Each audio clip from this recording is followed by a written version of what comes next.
Apa sih pemaafan itu? Maaf itu kata-kata yang akrab di mulut kita, cuma jarang orang yang sampai masuk ke dalam memaafkan bener apa enggak. Sama kayak kemarin kebencian.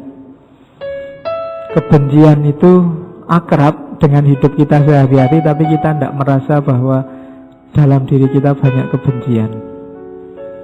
Maaf itu sering kita ucapkan, tapi kita jangan-jangan tidak tahu bahwa kita belum punya jiwa memaafkan.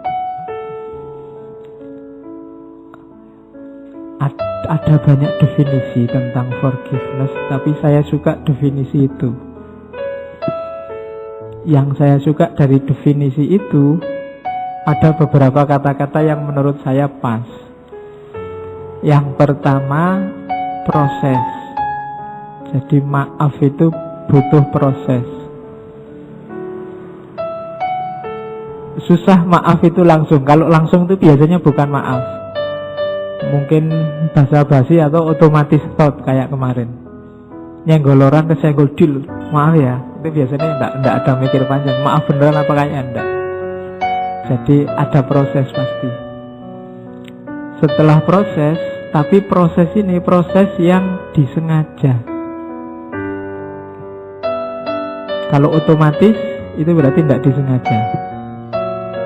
Disengaja itu diniati benar. Kemudian sukarela. Ada orang yang minta maafnya tidak sukarela. Kenapa? Dipaksa. Kalau bapak tidak minta maaf dalam waktu 2 kali 24 jam, saya laporkan polisi. Nah itu tidak sukarela. Tidak ketemu hakikatnya pemaafan. Orangnya minta maaf bukan karena dia memang niat minta maaf, sengaja minta maaf, tapi karena takut ditangkap polisi. Jadi ada unsur sukarela dan sengaja. Kemudian ada sikap mental yang berubah. Dari awalnya tidak suka, tidak berkenan, jadi memaklumi. Harus ada ininya. Kalau batinnya masih belum memaklumi, itu belum maaf, tapi masih basa-basi. Kayak kita kemarin waktu Idul Fitri itu kan salam-salaman dengan siapa saja. Itu 90% basa-basi. Coba kamu cermati, kan basa-basi. Ketemu temannya, minal aidin ya, mesti gitu. Maaf lahir batin ya, tapi enggak, itu basa-basi. Prosesnya enggak ada.